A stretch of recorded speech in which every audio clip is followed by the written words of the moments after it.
โอ้ยละน้อ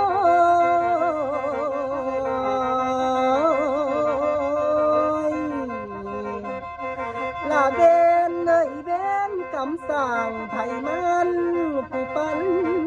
แต่งสร้างจังใดได้จังสันมันหันติวแน่นเล่นตามแม่คนเลิศโอ้ยนาโอ้ยนา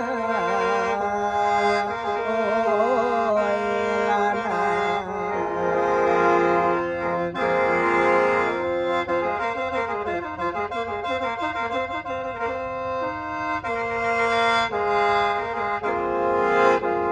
ลามาบัดนี้อาวา30สิ้นปีเดือนจ่อมาใส่โอ้ยเดนอคืนวันกับเตาตีนวนเกี่ยวจ่อมอมาสังขารละนับมือคอนบอกคือเก่าเข้าหลัง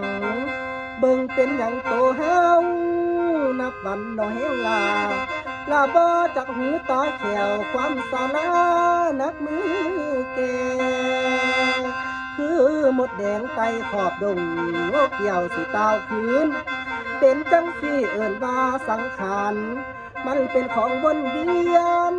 เปลี่ยนไปบ่คงที่50 ปีไปแล้วสิมีแนวอีหยังน้อยแง่คนเข็มกะบ่ได้ตานั้นกะบ่ดี60 ปีไปหน้า70มานับมือต่างลาพ่อแม่เอ๋ยยามสิลุกสิยังจักปวดหลังปวดท้องข้างห้องกะว่าโอย80 ปีข้ามกงโกกกงโกยหูบ่ได้ยินหยังตากะฟังโทษตาเบิ่งหยังบ่มี80 ปีบ่มีซ้ำสมัยคนนั้นสิสอกหาผู้เฒ่าอายุห้อยสมัยนี้นั่นบ่มีและคนสมัยเดียวนี้เกิดง่ายตายไวอายุ60 ปีแก่สาลาพอแล้ว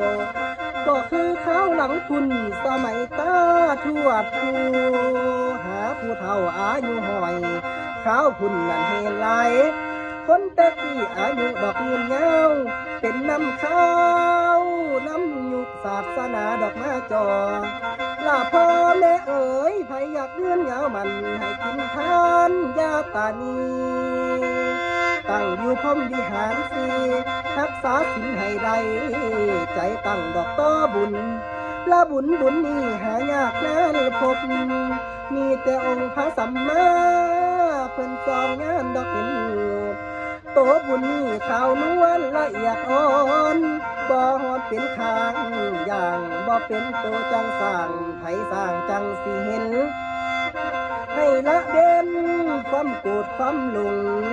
รักษาเด้อตัณหาอย่าให้มันดอกมาไกลอย่าพากันถือศีลหาหักษาเอาให้ถือปอง12ท้อง14เพิ่นเบาศรัทธาเจ้าอย่าสิลืมลาคนเฮานี่เปรียบพอปานต้นไม้อยู่ใกล้ฟังลึกเด้อพอเด้อแม่เด้อคอยแต่วันเวลาสิเปื่อยพังเข้ามาไกลพอปานความตายเอิ้นนำเฮาสู่บาดยางลาตื่นขึ้นมายามมื้อเช้าคันเห็นหน้า